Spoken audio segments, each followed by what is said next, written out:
Perfeito, aqui está o script convertido para o português do Brasil, mantendo o estilo de narração, sem headings, fluido para YouTube e pronto para voice over. Bem-vindos de volta ao Carsportes. Hoje a gente vai mergulhar fundo em uma das lendas mais interessantes e, ao mesmo tempo, mais esquecidas da aviação militar, a série North American FJ Fairey. E para deixar tudo ainda mais completo, vamos conectar essa história clássica com o cenário atual, analisando o desempenho e os preços dos mísseis do Brasil em 2026. É um encontro entre passado e futuro, entre a era dos primeiros jatos e o mundo moderno da guerra guiada por tecnologia. Então, fica comigo até o final. Vamos começar voltando no tempo. Quando falamos do North American FJ Fairey, estamos falando de uma família de caças e caças-bombardeiros desenvolvidos pela North American Aviation especialmente para a Marinha dos Estados Unidos. Esses aviões surgiram num momento crítico da história, quando as forças navais estavam fazendo a transição dos aviões a hélice para os jatos. O Fairey representa exatamente essa ponte tecnológica, ligando a era clássica da aviação à era moderna dos jatos de combate. O primeiro dessa linhagem foi o FJ-1 Fairey, um jato de asas retas que entrou em serviço no final da década de 1940. Ele foi o primeiro caça-jato operacional da Marinha dos EUA. Apesar de não ter sido um avião de combate muito utilizado, o FJ-1 foi extremamente importante como laboratório tecnológico. Ele usava o motor turbojato Allison J-35 e conseguia alcançar velocidades superiores a 870 km por hora, algo impressionante para a época, além de operar acima de 9.000 metros de altitude. Mas a grande evolução veio com os modelos FJ-2 e FJ-3 Fairey.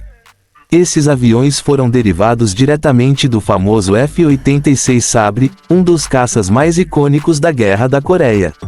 A diferença é que eles foram adaptados para operações em porta-aviões, com trem de pouso reforçado, gancho de parada e asas dobráveis para economizar espaço no convés. Isso transformou o Fairey em um verdadeiro caça naval moderno para os anos 1950. Essas versões foram amplamente usadas pela Marinha e pelo Corpo de Fuzileiros Navais dos EUA, operando a partir de porta-aviões em missões de defesa da frota, escolta e ataque ao solo. Era o tipo de avião que podia decolar de um navio em alto mar, voar centenas de quilômetros e ainda voltar com segurança, algo que parecia quase impossível poucos anos antes. A versão mais avançada de toda a família foi o FJ-4 Fairey. Esse modelo não foi apenas uma atualização, mas praticamente um novo avião. Ele recebeu uma asa mais fina e maior, capaz de carregar muito mais combustível, aumentando drasticamente o alcance da aeronave. Isso transformou o FJ-4 em um excelente caça-bombardeiro, ideal para missões de longo alcance e ataques de precisão. O FJ-4 podia atingir velocidades próximas de 1.100 km por hora, tinha autonomia superior a 3.200 km com tanques externos e podia operar a quase 14.000 metros de altitude. Em termos de armamento, era respeitável, 4 canhões de 20 mm, foguetes, bombas e até os primeiros mísseis Arara e M9 Sidewinder, que eram tecnologia de ponta na época. Isso colocava o Fairey em um nível comparável a outros caças modernos do seu tempo. Quando comparamos o FJ-4 com outros aviões da mesma geração, como o F-3H Demon ou o F-84F Thunderstrike, percebemos que ele tinha um equilíbrio muito bom entre alcance, carga útil e desempenho geral.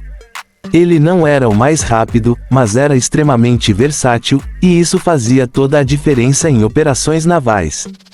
Claro que, olhando com os olhos de hoje, o Fairey parece simples. Não tinha radar avançado, não era furtivo, não operava em rede. Mas foi exatamente esse tipo de avião que pavimentou o caminho para tudo o que veio depois. Sem essas aeronaves, não existiriam os caças modernos que conhecemos hoje. E agora, vamos dar um salto direto para 2026 e falar do cenário atual do Brasil quando o assunto é mísseis e defesa aérea. Nos últimos anos, o Brasil vem investindo cada vez mais em modernização militar, especialmente no setor de mísseis. A estratégia é clara: não basta ter bons aviões, é preciso ter mísseis eficientes, confiáveis e com bom custo-benefício. Em um mundo onde drones, mísseis de cruzeiro e ataques de longo alcance são realidade, a defesa aérea se tornou prioridade absoluta. Um dos projetos mais importantes em discussão é a adoção do sistema EMADS, que utiliza os mísseis da família CAN, desenvolvidos pela MBDA. Esses mísseis são de médio alcance e têm capacidade de interceptar aviões, helicópteros, drones e até mísseis de cruzeiro. Eles usam guiagem moderna por radar ativo, o que aumenta muito a taxa de acerto, mesmo contra alvos manobráveis. O desempenho do CAN-ER, versão de alcance estendido, é especialmente relevante. Ele pode proteger grandes áreas com menos lançadores, reduzindo custos operacionais e aumentando a eficiência do sistema. Para o Brasil, isso significa criar uma camada de defesa aérea moderna, algo que o país nunca teve em larga escala. Em termos de preço, sistemas como o EMADS não são baratos. Estimativas indicam que o pacote completo, incluindo radares, lançadores, centros de comando e mísseis, pode ultrapassar $600 milhões, dependendo da quantidade adquirida. Mas esse valor reflete não apenas o armamento, e sim toda a infraestrutura de defesa integrada. Além de importar tecnologia, o Brasil também investe fortemente em mísseis nacionais. Um dos mais importantes é o Avenida TM-300, um míssil de cruzeiro desenvolvido pela Avibras. Esse míssil é capaz de voar a longas distâncias, com guiagem por GPS e navegação inercial, atingindo alvos com grande precisão. Ele representa um enorme salto tecnológico para a indústria brasileira de defesa. O Avenida TM-300 não é apenas uma arma, é uma ferramenta estratégica de dissuasão. Países que possuem mísseis de cruzeiro ganham um novo patamar de poder militar, porque conseguem atingir alvos críticos a centenas de quilômetros de distância sem colocar pilotos em risco. Outro destaque é o MAA-1B Piranha, um míssil Arar de curto alcance desenvolvido com participação da indústria nacional. Ele foi projetado para equipar caças da Força Aérea Brasileira, como o F-5M e o A-1M, e oferece desempenho respeitável, com boa manobrabilidade e resistência a contramedidas. Uma grande vantagem dos mísseis nacionais é o custo. Enquanto mísseis importados podem custar milhões de dólares por unidade, versões produzidas no Brasil costumam ficar na faixa de centenas de milhares de dólares, o que permite maior estoque e treinamento realista das Forças Armadas. Em 2026, o Brasil se encontra em um ponto interessante: combina tecnologia importada de alto nível com desenvolvimento nacional estratégico. Isso cria um equilíbrio entre desempenho e preço, algo fundamental para um país de dimensões continentais e orçamento limitado.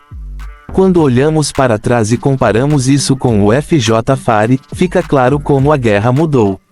Antes, o foco era velocidade, altitude e canhões. Hoje, o verdadeiro poder está nos mísseis, sensores, redes e precisão. O avião continua importante, mas é apenas parte do sistema. O North American FJ-FAR simboliza o começo da era do jato naval. Já os mísseis brasileiros de 2026 simbolizam o futuro da defesa moderna. São duas épocas diferentes, mas conectadas pela mesma busca: controle do espaço aéreo, superioridade tecnológica e sobrevivência em um mundo cada vez mais complexo. Se você curte aviação, tecnologia militar e análises profundas como essa, deixa o like, se inscreve no canal e ativa o sininho. Porque aqui no Carsportes a gente continua explorando o passado, o presente e o futuro do poder aéreo.